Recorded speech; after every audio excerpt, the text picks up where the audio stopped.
A very good morning to all of you. In this video tutorial, we are going to discuss actually how our brain takes the decision. We have discussed about the different parts or different regions of the cerebral cortex or the forebrain in the previous video. Now see how the brain takes the decision. The all sensory informations received by the different receptors of the body, then they are passed through the spinal nerves to the spinal cord, and through the spinal cord these impulses are traveled to the medulla, and through the medulla it goes to the sensory lobe. Now sensory lobe or motor cortex के बीच में there is an area that is called association area. When the sensory information enters into the sensory lobe, these informations are interpreted in the association area. होता क्या, जो sensory information आई है वो receptor से जो information आई है और जो हमारे ब्रेन में पहले से स्टोर्ड प्रीवियस एक्सपीरियंस्ड इन्फॉर्मेशन है उन सबको साथ में लेके ब्रेन उस इन्फॉर्मेशन को इंटरप्रेट करता है, उसका मतलब समझता है. And after interpreting the information, the what ever the decision is taking placed, उस डिसीजन को थ्रू द मोटर रीजन पास किया जाता है और मोटर रीजन से फिर वो इम्पल्सेस हमारी बॉडी के वॉलंटरी मसल्स तक जाते हैं. फॉर सपोज आपको आसपास कोई डॉग है और आपको भागना है, तो उस डॉग के आसपास देखने की जो इन्फॉर्मेशन है वो आपकी आंखों के थ्रू वो जो है मेडुला ऑब्लोंगाटा से होते हुए आपके सेंसरी लोब में पहुंचेगी. सेंसरी लोब से उस इन्फॉर्मेशन को एसोसिएशन एरिया में ट्रांसफ़र किया जाएगा. एसोसिएशन एरिया में पहले भी इन्फॉर्मेशन प्रेजेंट है कि dog is a harmful thing, उससे बचना चाहिए. देन एसोसिएशन एरिया अब जो मिली इन्फॉर्मेशन है कि डॉग हमारे आसपास है और प्रीवियस इन्फॉर्मेशन जो है कि डॉग से बचना चाहिए, इन दोनों के थ्रू डिसीजन लेगा कि हमें यहाँ से हट जाना चाहिए. And then this decision is pass to the motor cortex, and motor cortex अब यहाँ से इम्पल्सेस भेजेगा आपकी लेग मसल्स को, and leg muscles start walking और रनिंग. कंट्रैक्शन होने लगेगा, आप भागने लगेंगे, चलने लगेंगे, and you will get away from the dog. So this is how our brain works, or our forebrain participate in the decision making. These areas participate in the decision making. The second part of the human forebrain is the diencephalon. Diencephalon is made up of three parts. The first part is the thalamus, the second part is the hypothalamus, and the third part is the pituitary, which is an endocrine gland. Here in this diagram you can see this is curly part is known as the cerebrum. Then you can see this part is the thalamus, this part is the hypothalamus, and this part is the pituitary. So this is the second part of the forebrain that is called diencephalon. Here you can see the simplified diagram of the diencephalon. This is the thalamus. The part of diencephalon that is located below the thalamus, that is known as hypothalamus. Hypo means below and thalamus means thalamus ke niche.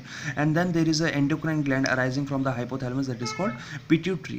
This hypothalamus is known as the master gland of our body because it has different neuron center. Neuron center, that means the group of neuron, and these group of neurons are responsible for different activities. For suppose hypothalamus is having the hunger center, it has the satiety center, it has the thrust center. The hunger center when activate we start feeding, the satiety center when it activate we stop feeding, and thrust center or drinking center when it activates we start drinking. So hypothalamus has some important centers that control our different activities like thrust, hunger, and the satiety. Satiety, that means the feeling of fullness. जब आप खाना खा लेते हैं तो आपको fullness feel होती है, that is due to the satiety center.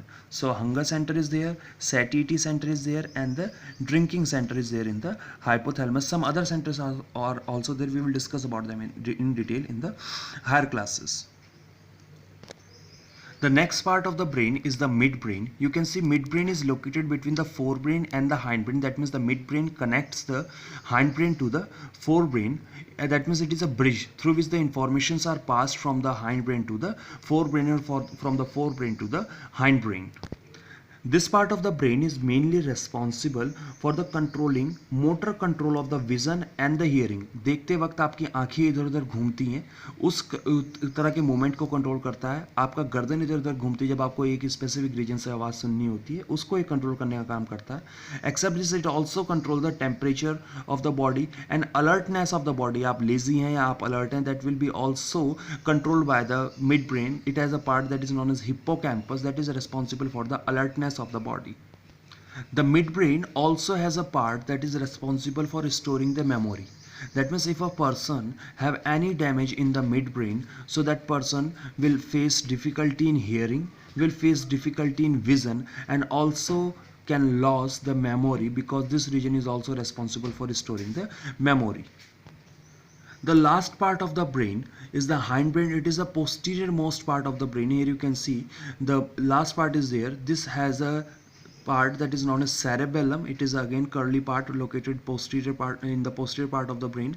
The cerebellum is very important because it is responsible for the maintaining of posture of body and the balancing of the body.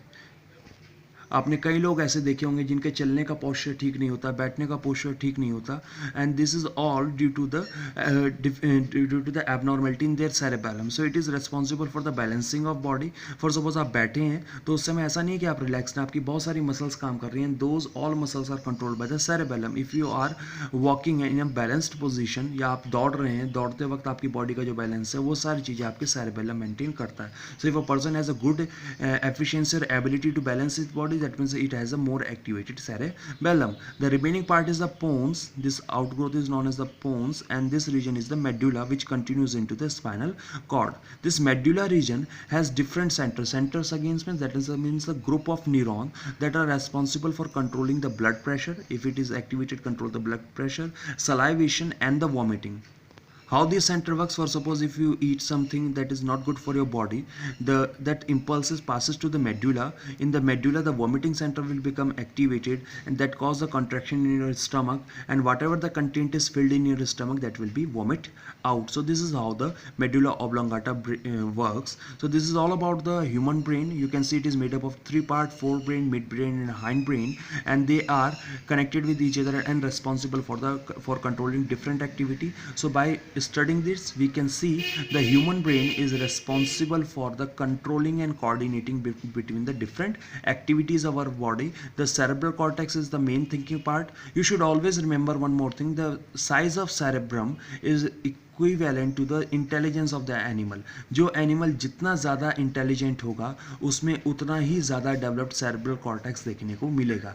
And in the human, the largest, or you can say the most developed cerebral cortex is present, and that is why humans are the most intelligent animal in the animal kingdom. Thank you for watching the video.